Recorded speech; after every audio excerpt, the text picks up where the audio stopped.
প্রাপ্তবয়স্ক ছেলেদের শরীরে প্রতি সেকেন্ডে প্রায় ৩,৫০০টা করে শুক্রাণু তৈরি হয়, মানে দিনে প্রায় ৩০ কোটি শুক্রাণু তৈরি হয়। এই গল্পে শুক্রাণুরা হচ্ছে এক একজন সৈনিক বা যোদ্ধা, আর এই সেনাবাহিনীটাকে কন্ট্রোল করে হলো শক্তিশালী হরমোন কমান্ডো ইউনিট। ঘটনা শুরু হয় ব্রেনের হাইপোথ্যালামাসে। এই হাইপোথ্যালামাসকে বলা যায় সেনাপ্রধান। এই হাইপোথ্যালামাস গোনাডোট্রপিন রিলিজিং হরমোন নামে এক ধরনের হরমোন রিলিজ করে। এই হরমোনের মাধ্যমে সে পিটুইটারি গ্ল্যান্ডকে সিগন্যাল পাঠায়। এক্ষেত্রে পিটুইটারি গ্ল্যান্ডকে বলা যায় কমান্ডো হেডকোয়ার্টার। সে যখন সেনাপ্রধানের নির্দেশ পায় তখন দুইটা গুরুত্বপূর্ণ সিগন্যাল পাঠায় দুইটা হরমোনের মাধ্যমে। একটা হচ্ছে এফএসএইচ বা ফলিকল স্টিমুলেটিং হরমোন, আর একটা হচ্ছে এলএইচ বা লিউটিনাইজিং হরমোন।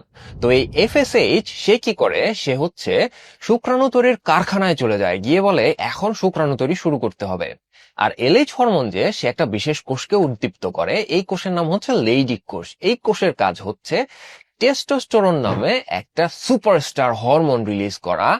এই সুপারস্টার হরমোন মানে টেস্টোস্টেরন হচ্ছে এই পুরো মিশনের জ্বালানি হিসেবে কাজ করে। এখন আসেন, আপনারা অবশ্যই অন্ডকোষ বা টেস্টিসের নাম শুনে থাকবেন।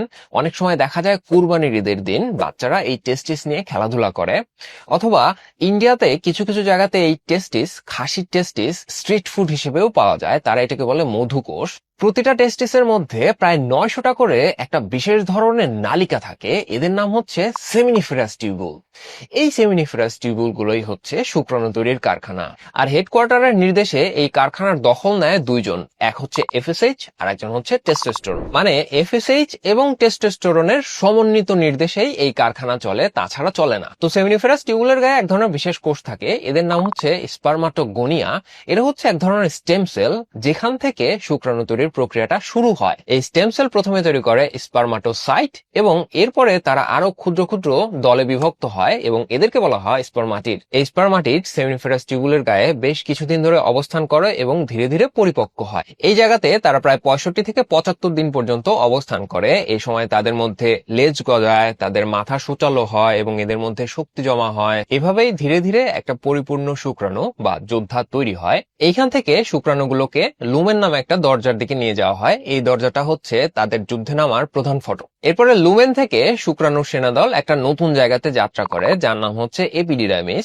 এপিডিডাইমিস হচ্ছে এক ধরনের লম্বা পেঁচানো পাউচের মতো একটা জায়গা। এই জায়গাতে শুক্রাণুদের 2 সপ্তাহ গেরিলা ট্রেনিং দেওয়া হয়। এই সময় তারা সাঁতার কাটতে শিখে, গতিপ্রাপ্ত হয় এবং বাধা বিপত্তি অতিক্রম করে সামনে এগিয়ে যাওয়া শিখে। সমস্ত ট্রেনিং শেষ করার পর তারা এপিডিডাইমিসে অবস্থান করতে থাকে।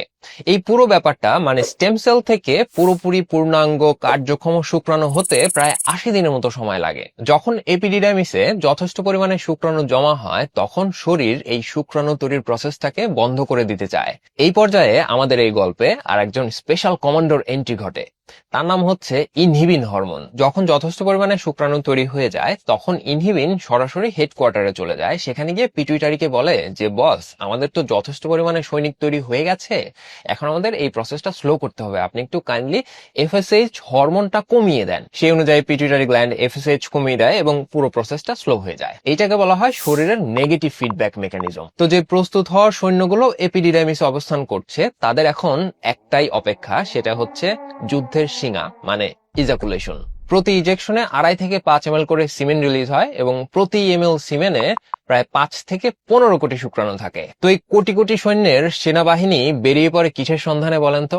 ডিম্বাণুর সন্ধানে। তো এই শুক্রাণু সেনাদের যেহেতু একটা গোপন মিশন থাকে, তা হচ্ছে ডিম্বাণুকে খুঁজে বের করা এবং নিষিক্ত করা।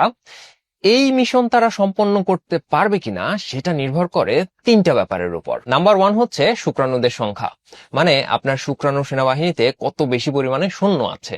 যদিও মাত্র একজন সোলজারই যথেষ্ট শত্রুকে ঘায়েল করার জন্য, মানে ডিম্বাণুতে প্রবেশ করার জন্য, কিন্তু বাস্তবতায় যেটা হয় এদের মধ্যে অনেক অনেক সৈন্য যাওয়ার পথে মারা যায় অথবা দুর্বল হয়ে যায়, মানে পথটা অনেকটা দুর্গম পথ। এজন্য সৈন্য সংখ্যা যত বেশি হবে ডিম্বাণু পর্যন্ত পৌঁছানোর সম্ভাবনাও তত বেশি বেড়ে যাবে। আইডিয়ালি প্রতি এমএলএ কমপক্ষে 1.5 কোটি সেনা থাকা উচিত, কিন্তু যদি এর থেকে কম হয় তাহলে যে নিষিক্ত হবে না বিষয়টা এরকম না, তবে সম্ভাবনা কমে যাবে। যত বেশি সংখ্যক শূন্য তত বেশি নিষিক্ত হওয়ার সম্ভাবনা। নাম্বার 2 হচ্ছে শুক্রাণুদের চলার ক্ষমতা বা মোটিলিটি। দেখেন, আপনার সেনাবাহিনীতে কোটি কোটি কোটি কোটি কোটি সেনাও যদি থাকে, কিন্তু যদি এমন হয় তারা ভালো মতো সাঁতার জানে না, ভালো মতো দৌড়াতে পারে না, তখন কি হবে? যুদ্ধের ময়দানে পৌঁছানোর আগেই যদি বড় একটা নদী পড়লো, তখন তো তারা পানিতে ডুবে মারা যাবে।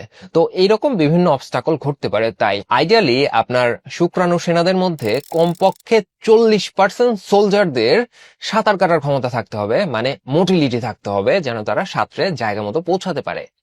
যদি এর কম হয়, তখন এই নিষিক্ত হওয়ার বা গর্ভধারণের সম্ভাবনা আস্তে আস্তে কমতে থাকে। যত বেশি হয় তত ভালো। নাম্বার 3 হচ্ছে স্পার্মের গঠন।